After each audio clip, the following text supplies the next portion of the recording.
बिस्मिल्लाहिर्रहमानिर्रहीम। अस्सलाम वालेकुम नाज़रीन, आप यूट्यूब चैनल देख रहे हैं। मैं इमरान खान हूँ। नाज़रीन, बलूचिस्तान पे तो जैसे क़यामत गुजर गई है, बड़ी खौफनाक सूरत हाल है। और ये मैं आपको रिपोर्ट कर रहा था पिछले चंद दिनों से, और अभी मैंने आपको पिछले वीलॉग में बताई जो सूरत हाल, वो और ज़्यादा गंभीर हो गई।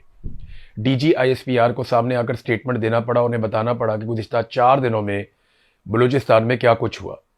पाकिस्तान की रियासत को बिल्कुल समझ नहीं आ रही। सारी फोर्स उठा के, ताकत उठा के आज़ाद कश्मीर में लगा दी है। इजाफी पुलिस वहाँ भिजवा रहे हैं, वहाँ मुख्तलिफ फोर्सेस को भिजवाया जा रहा है कि आज़ाद कश्मीर में ऑपरेशन करना है वहाँ के निहत्थे लोगों के ऊपर। लेकिन दूसरी जानिब बलूचिस्तान के अंदर जो सूरत हाल बहुत ख़राब है, वहाँ मदद नहीं दी जा रही। मैंने पिछले वीलॉग में आपको बताया कि कैसे पुलिस वालों के ऊपर अटैक होता है, पुलिस जवाबी कार्रवाई करती है। पहले हमले में ही दहशतगर्द चंद पुलिस वालों को शहीद कर देते हैं, पुलिस फौरी तौर पर जवाबी कार्रवाई करती है, और जो आसपास पुलिस है उसको भी बुलवाया जाता है। तो पुलिस ने काफ़ी मुकाबला किया दहशतगर्दों का, जितनी देर वो कर सकते थे अपने महदूद वसाइल के साथ। पुलिस का असला खत्म हो रहा था, लोग बार बार कॉल कर रहे थे, लोग बार बार मैसेजेस कर रहे थे। हत्ता के नौजवानों ने सोशल मीडिया पे डालना शुरू कर दिया कि पुलिस के पास हथियार खत्म हो गए हैं, पुलिस मजीद मुकाबला नहीं कर पाएगी, फौरी तौर पे इमदाद भेजी जाए। इंतजामिया को कई मरतबा राब्ते किए गए, लेकिन इमदाद नहीं पहुंची। आसपास बहुत सारी सिक्योरिटी फोर्सेज हैं, कोई नहीं आया। जो मदद आनी चाहिए थी, जो फौरी तौर पे पहुंचनी चाहिए थी, क्विक रिस्पांस होना चाहिए था, वो रिस्पांस नहीं मिला, और उसकी वजह से काफी पुलिस वाले शहीद हो गए। और जो दहशतगर्द हैं वो जाते हुए 18 पुलिस एहलकारों को निहत्ता करके, क्योंकि हथियार उनके खत्म हो गए थे, तो उन्हें निहत्ता करके उन्हें यरगमाल बनाकर अपने साथ ले गए। और आज खबर यह आई है कि उन 18 पुलिस एहलकारों को भी जो यरगमाल थे, शहीद कर दिया गया। ऐसे दहशतगर्द किसी किस्म की भी रियायत के मुस्तहिक नहीं है, उन्हें रियायत मिलनी भी नहीं चाहिए। उनके खिलाफ बदतरीन ऑपरेशन होना चाहिए, और उन्हें बिल्कुल उसी जबान में जवाब देना चाहिए जिन्होंने निहत्ते मगवी पुलिस एहलकारों को शहीद किया। यानी वो लड़ तो नहीं रहे थे ना, वो निहत्ते थे, मगवी थे, और उन्हें शहीद कर दिया गया।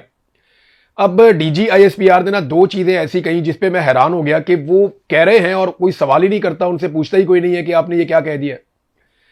एक, वो ये कह रहे हैं कि उस रात जब पुलिस की दहशतगर्दों के साथ लड़ाई हुई थी, तो दहशतगर्द फरार हो गए थे अपनी लाशें छोड़कर। लेकिन सेम टाइम में वो ये कह रहे हैं कि दहशतगर्द जाते हुए 18 पुलिस एहलकारों को यरगमाल बनाकर अपने साथ ले गए। अब ये 2 खबरें एक साथ तो हो ही नहीं सकती। यानी एक तरफ कह रहे हैं कि दहशतगर्द फरार हो गए, लाशें भी छोड़ के भाग गए, लेकिन जाते हुए 18 पुलिस एहलकारों को यरगमाल बनाकर साथ ले गए। अब ये कैसे हो सकता है? फरार होने वाला तो एक आदमी को भी साथ यरगमाल बनाकर ले जाए तो बहुत बड़ी बात है, और अगर कोई हथियार फेंक कर लाशें छोड़कर भागा है, तो वो यरगमाल कैसे बनाकर ले जा सकता है? तो जो मैंने मकामी जराये से बातचीत की, वो मुझे ये बताते हैं कि वहां पे दहशतगर्दी हुई है बड़ी खौफनाक, और कोई भी नहीं पहुंचा।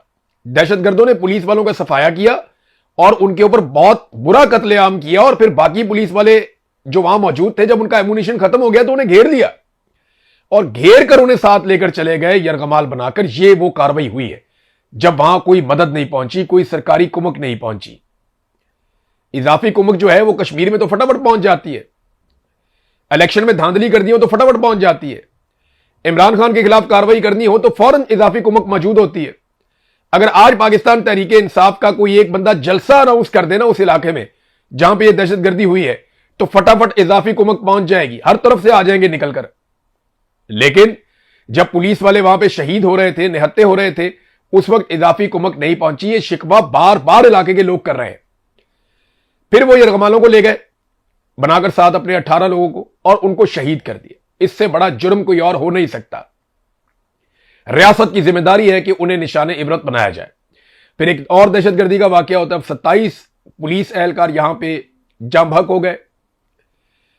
फिर फोर्सेस के ऊपर एक और अटैक हुआ, और यह आज के दिन में हुआ।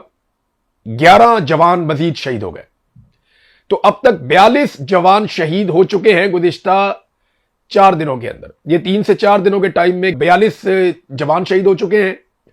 सिविलियंस भी कई शहीद हो चुके हैं। अभी इतला आई थोड़ी देर पहले कि क्वेटा में बच्चे खेल रहे थे, तो वहां पे एक धमाका हुआ। उस धमाके के नतीजे में 2 बच्चों की अब तक कंफर्म इतला आई कि वो शहीद हो गए, और बहुत सारे बच्चे जख्मी भी हो गए। ये बलूचिस्तान जल रहा है, बलूचिस्तान की ये सूरत हाल, और किसी को फिक्र ही नहीं है। बात बताई कोई और जाती है। डीजीआईएसपीआर कह रहे हैं हमारा ऑपरेशन कामयाब हो गया। यानी मगवियों के पीछे जब सिक्योरिटी फोर्सेस गई और उन्होंने दहशतगर्दों से लड़ाई की तो डीजीआईएसपीआर ने कहा कि हमने वहां पे एक कामयाब ऑपरेशन किया।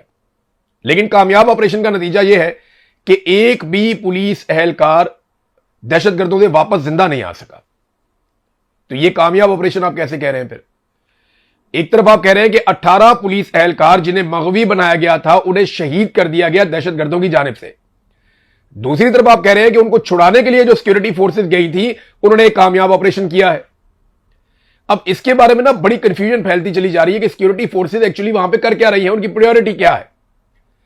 सरफराज मुफ्ती को लाकर वहां पे मुसल्लत किया हुआ है, अवाम की कोई नुमाइंदगी है नहीं, अवाम की कोई बात सुनता नहीं है। मकामी लोग चिल्ला चिल्ला कर मर जाते हैं कि इस जगह पे दहशतगर्द आए, इस जगह पे दहशतगर्द आए, वहां सिक्योरिटी फोर्सेस ऑपरेशन ही नहीं करती, वहां जाकर कार्रवाई नहीं करते।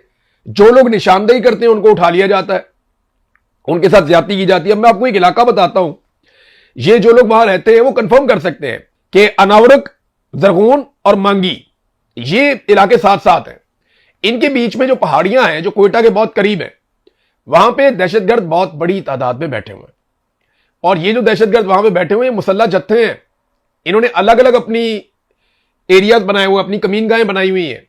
और सिर्फ यहां पे दहशतगर्द नहीं है, याद रखिएगा इसी एरिया में सिक्योरिटी फोर्सेस की भारी नफरी भी तैनात है, भारी भरकम हथियारों के साथ। तो सिक्योरिटी फोर्सेस भी वहां पे बहुत तगड़ी हैं और दहशतगर्द भी वहां पे तगड़े होते चले जा रहे हैं, चाहे वो बीएलए है चाहे वो टीटीपी है। तो ये बहुत बड़ी तादाद में है। मकामी लोग कह रहे हैं कि ये कैसे मुमकिन है कि वो पुलिस के ऊपर आकर अटैक करते हैं। और पुलिस क्या कह रही है, मुझे एक पुलिस वाले हैं दोस्त, मैं उसका नाम नहीं ले सकता, उसके लिए बहुत प्रॉब्लम हो जाएगा, सीनियर ऑफिसर है, उसने मुझे राब्ता किया, उसने कहा जी पुलिस में बहुत बड़ी मायूसी फैल रही है बलूचिस्तान में। पुलिस ये कहती है कि हमें फ्रंट लाइन पे लड़ने के लिए रखा हुआ है, हम मुकाबला करते हैं, हमारी मदद नहीं आती और हमारी लाशों को ओन भी नहीं किया जाता बाद औकात, और हमें अकेला भी छोड़ दिया जाता है मरने के लिए। तो ये क्या सूरत बन गई है। और देखें जो लोग शहीद हुए ना वहां पे, याद रखिएगा ये बलूचिस्तान के बच्चे हैं। जितने लोग यूनिफॉर्म में शहीद हुए ये बलूचिस्तान के बच्चे थे। कोई पश्तून है बेचारा, कोई बलोच है, और ये डीजीआईएसपीआर ने खुद कहा कि ये वहीं के रहने वाले हैं जो शहीद हो गए।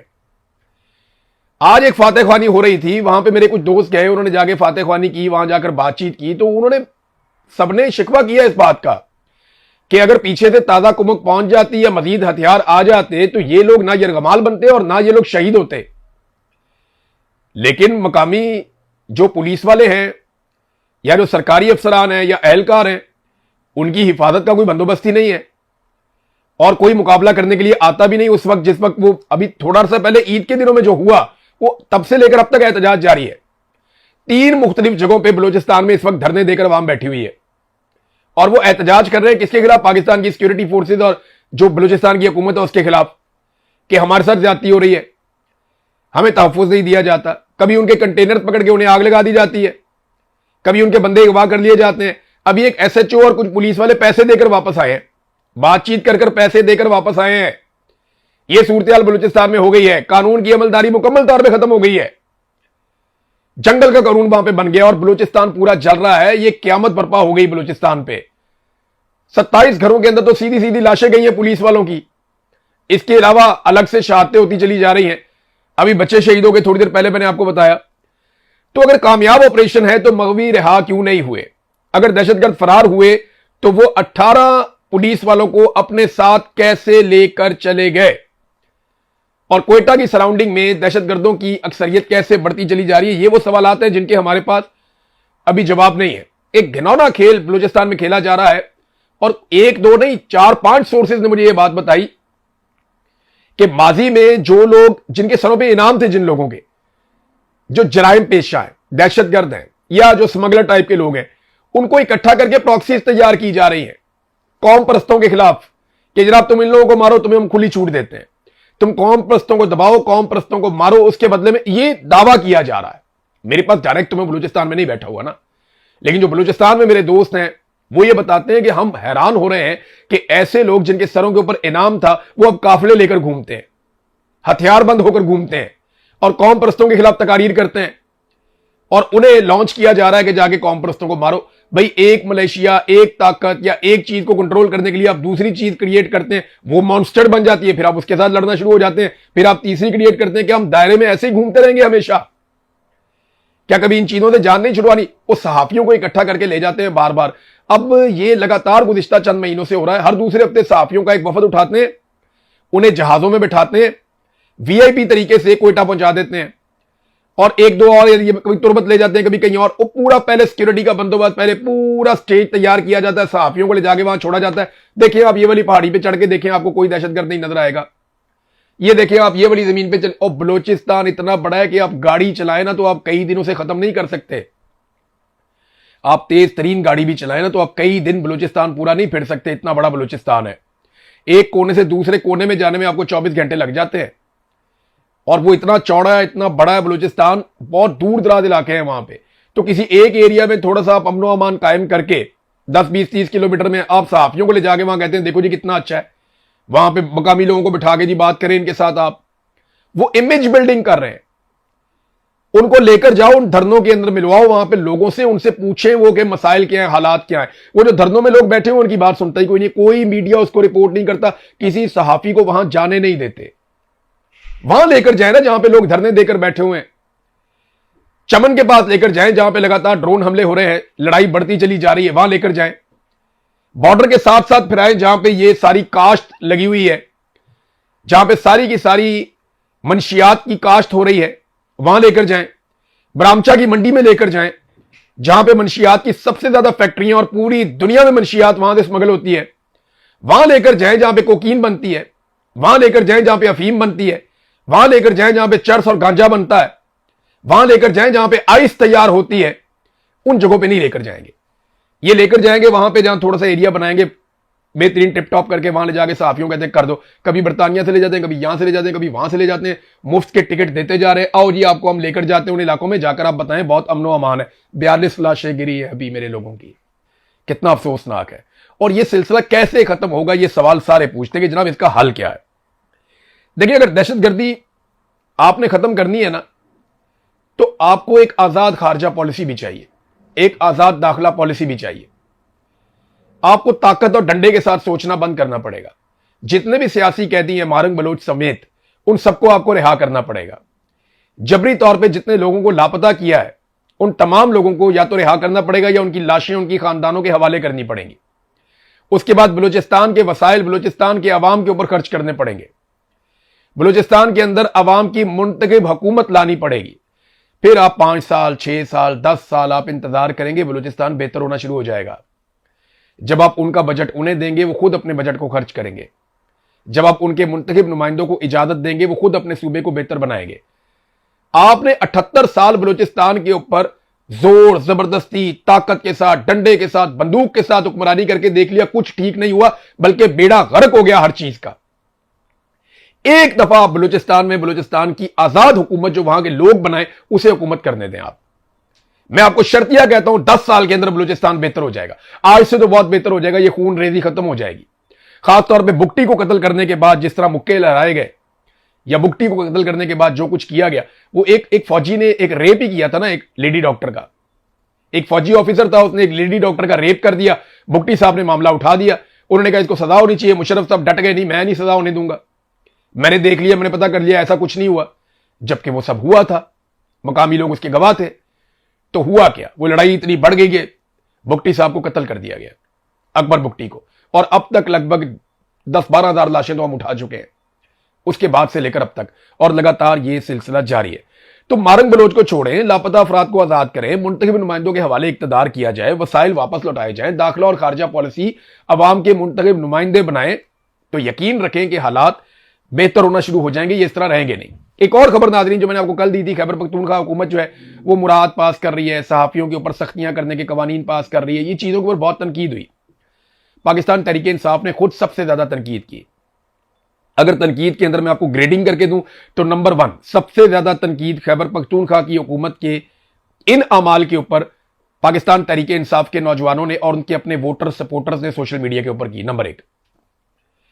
नंबर 2 पे जो तनकीद की, वो 2 नंबर तनकीद मीडिया के ऊपर की गई। और नंबर 3 के ऊपर जो तनकीद है वो दूसरी पॉलिटिकल पार्टीज कर सकी, उनका मुंह ही नहीं बनता, वो खुद ये काम करते रहते हैं सारा दिन। लेकिन वजीर आला खैबर पख्तूनख्वा ने अवामी दबाव पड़ने पर फौरी तौर पे हुक्म जारी किया कि जनाब हम इनके ऊपर नजरसानी करने जा रहे हैं, चाहे वो सहाफियों वाला मामला है, चाहे वो यानी पीका की टाइप का काम करने जा रहे थे ना वहां पे। उन्होंने कहा जी आजादी इज़हार राय का मामला हो, चाहे वो हमारी मुराद का मामला हो, हमारी सहूलियात का मामला हो, इस सारे के ऊपर हम नजरसानी करने जा रहे हैं। सुहेल आफरीदी को ऐसा क्यों करना पड़ा, सवाल यह है। देखिए ना, उस वक्त जब पीटीआई के सपोर्टर ने पीटीआई के ऊपर हमला कर दिया था कि भाई ये तुम किस तरह के कानून पास करने जा रहे हो, तुम अपने लिए हलवा इकट्ठा कर रहे हो, अवाम अजाब में पड़ी हुई है, इमरान खान जेल में पड़ा हुआ है, तुम मौजें कर रहे हो। तो जब पाकिस्तान तहरीक इंसाफ का वर्कर पीटीआई को पड़ गया था ना इतने मुश्किल हालात में, उस वक्त नून लीग का वोटर जो है वो रजा डार को डिफेंड कर रहा था, इसहाक डार का नवाज साहब, कि रजा डार ने रेप किया तो क्या हुआ, या करवाया तो क्या हुआ। ये फर्क है आज पाकिस्तान तहरीक इंसाफ। मैं बड़ा खुश होता हूं ऐसी पॉलिटिकल पार्टी से।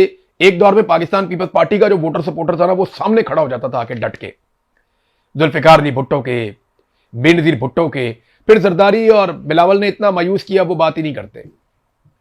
लेकिन आज जिस पॉलिटिकल पार्टी का वर्कर उसके पास ये शऊर है वो पाकिस्तान तहरीक इंसाफ है, और अपनी जमात के खिलाफ खड़े होते हैं। तो देखिए वजह क्या बनी कि सुहेल आफरीदी को पीछे हटना पड़ा। एक तो पहले वो सारे लोग जो है उनको शर्म आनी चाहिए जो कल तक इस सारे को डिफेंड कर रहे थे, और आज सुहेल आफरीदी पीछे हट गया। पीछे तभी हटा ना कि जब गलत चीज थी, ना होती तो पीछे ना हटता। तो वो डिफेंड करने वालों को शर्म आनी चाहिए। नंबर 1, ये पाकिस्तान तहरीक इंसाफ ने अपना शऊर साबित किया है। नंबर 2, जब कोई हुकूमत अवाम के वोटों से आती है ना तो उसे इस बात की फिक्र रहती है कि अवाम नाराज ना हो जाए। जब आपकी हुकूमत बनेगी ना अवाम के वोटों से तो आपको फिक्र रहेगी कि यार अवाम नाराज होगी तो दोबारा वोट नहीं देगी। लेकिन जब आप बूटों के तस्मों के साथ लटक कर आएंगे तो फिर आप पता क्या कहते हैं, फिर आप कहते हैं जहाज की बात हुई है, लिया है भाई। फिर आप इस तरह की हरकत करेंगे टिल्ले मुंह के साथ कि भाई खरीदा है जहाज, जो होता है उखाड़ लो। फिर आप ये करते हैं। जब आप अवाम के वोटों से नहीं आए होते ना, बूटों के तस्मों के साथ लटक के जबान से पॉलिश कर करके आप इक्तदार में टिकटॉक बनाकर आ जाते हैं। फिर आपको कोई फिक्र नहीं होती कि अवाम क्या कह रही है। फिर आप कहते हैं खरीदा है भाई, जो उखाड़ना है उखाड़ लो। लेकिन जब आप अवाम के वोटों से आते हैं फिर आपको पीछे हटना पड़ता है, आपको अवाम की मंशा के मुताबिक फैसला करना पड़ता है। एक और चीज जो खैबर पख्तूनख्वा की पीटीआई हुकूमत ने साबित की कि ये लोग फाशिस्ट नहीं है। ये नहीं आपको याद है पीका के खिलाफ लोग रो रो के मर गए और इन्होंने बड़े सख्त कवानीन बनाए, पंजाब में अजीबोगरीब काम इन्होंने डाल दिए, वफाक में डाल दिए, 26वीं 27वीं आईनी तरमीम में बेड़ा गर्क कर दिया आइन का। इतनी तनकीद हुई, ये टस से मस नहीं हुए। बल्कि ये इतने फाशिस्ट हैं, ये बंदे उठा लेते थे, मारते थे, कुटते थे। लेकिन खैबर पख्तूनख्वा पीटीआई हुकूमत ने वो कम से कम नहीं किया। लेकिन जो इमरान खान ने कहा वो भी नहीं किया। ना इन्होंने अभी तक स्ट्रीट मूवमेंट शुरू की, ना इन्होंने अभी तक कोई ड्रोन हमलों के ऊपर कोई एफआईआर दी, ना इन्होंने अभी तक जो एक बिल था जिसे हर हाल में खत्म करना था, पहले अली अमीन गंडापुर ने और उसके बाद सुहेल आफरीदी ने, action in aid civil power का जो एक कानून है उसे खत्म करना था, वो इन्होंने अभी तक खत्म नहीं किया। हालांकि इनके पास ये अक्सरियत मौजूद है, ये ताकत मौजूद है, ये जब चाहे खत्म कर सकते हैं। लेकिन उन्होंने खत्म नहीं किया क्योंकि उसके बाद फौज के पास ऑपरेशन करने की वो सलाहियत खत्म हो जाएगी, या वो उनके पास जो एक वजह है, जो उनके पास एक कानूनी जवाब है, वो खत्म हो जाएगा। लिहाजा इन्होंने अभी तक वो खत्म नहीं किया। नाज़रीन, एक जर्नलिस्ट है रेहान तारिक साहब, उन्हें गिरफ्तार कर लिया गया और उन्हें भी गिरफ्तार किया गया NCCIA की जानिब से। ये बरतानिया में गए हुए थे और अभी ये पता चला कि जवाद नकवी साहब हैं मजहबी रहनुमा, उनका कोई इंटरव्यू करते हुए इन्होंने कोई मुतनाज़ सवाल कर दिया था, तो उस पर इन्हें गिरफ्तार किया गया। 6 दिन का इनका रिमांड भी दे दिया गया। बहुत अफसोसनाक बात है। देखें, एक जर्नलिस्ट सवाल ही तो करता है, सवाल गलत भी हो सकता है। फिर मैंने एक वीडियो देखी जिसमें यही साहब रेहान तारिक साहब ये माफ़ी मांग रहे हैं अवाम से कि जनाब मेरे सवाल से अगर आपकी दिलदारी हुई है तो मैं माजरत चाहता हूँ, मुझे माफ़ कर दें। तो इंसान से गलती हो, अगर माफ़ी मांग ले, एक लाइल्मी भी बंदा सवाल भी कर देता है। लेकिन फौरी तौर पे इस मामले को लेकर NCCIA ने एक मुकदमा दर्ज किया, वो एयरपोर्ट पे वापस है, उन्हें वहां से अरेस्ट कर लिया और 6 दिन का उनका रिमांड भी दे दिया। देखिए, अगर ऐसा कोई मसला है तो आप एक नोटिस जारी करते हैं, आप सहाफ़ी को कहते हैं आगे पेश हो जाए, आपके खिलाफ कंप्लेंट आई हुई है, हमारे सवालों के जवाब दे दें और आप हमें मुतमईन कर दें। ऐसे केसेस में आप उसको बेल अप्लाई करने का मौका भी दे देते हैं। लेकिन यहां पे तो ना एक सिलसिला चल रहा है कि साबित करना है हमने कि हमसे ज्यादा जालिम और फस्तायत वाला कोई भी नहीं है। बहरहाल जो भी है, इसका फायदा नहीं होगा, इसका नुकसान होगा, और अल्टीमेटली इसकी कीमत पाकिस्तान को ही चुकानी पड़ती है। जब आप एक एक एक एक करके सबको मारते हो, देखें ना, अहमद फरहाद को इतना जबरदस्त ज़हनी टॉर्चर किया जा रहा है कि ये वीडियो बनाओ, घर जाओ, वीडियो नहीं बनाओगे हम नहीं छोड़ेंगे। ये उनकी फैमिली के दराये से मेरे तक मालूमात आई है। वो कहते नहीं, मैं वीडियो नहीं बनाऊंगा। वीडियो उनसे बनाने के लिए हो सकता है कि जबरदस्ती करके, जोर लगा के, जुल्म करके उनसे कोई वीडियो बना ली जाए, तो क्या इससे कश्मीरी जो है वो एक नए मौक़िफ़ पे चले जाएंगे? ऐसा नहीं होगा। मेरे हवाले कर दें आप अपना कोई भी एक जर्नैल, इवन मेरे हवाले आप कर दें अपना कोई ताकतवर से ताकतवर आदमी, आप बहुत बड़े से बड़ा आदमी मेरे हवाले कर दें, आप अपना जर्नैल, जर्नैल सबसे बड़ा होता है ना, जर्नैल कोई अपना मेरे हवाले कर दें आप, मुझे सिर्फ दे दें 10 दिन के लिए। जो स्टेटमेंट आप कहते हैं मैं उससे निकलवा दूंगा आपको। जो स्टेटमेंट आप कहते हैं, इस तरह का स्टेटमेंट आप निकलवाएंगे तो क्या फर्क पड़ेगा उससे? क्या लोगों की सोच बदल जाएगी? लोग बेवकूफ है, उन्हें नहीं पता कि ये बंदा पकड़ा गया था, अब इसका स्टेटमेंट आ गया। क्या साबित करना चाहते हैं कि हम बहुत ताकतवर हैं, हम पाकिस्तानी अवाम को डंडे से चलाएंगे? और डंडे से मुल्क नहीं चलते होते, डंडे से मुल्क नहीं चलते होते, और सिक्योरिटी फोर्सेस का यह काम नहीं होता। यह सिविलियंस का काम है कि वो फैसले करें। बहरहाल इन्हें समझ आएगी तो ठीक है, नहीं आएगी तो लोग एक दिन खुद समझा देंगे। अब तक के लिए इतनी, अपना ख्याल रखिएगा, अपने चैनल का भी। अल्लाह हाफ़िज़।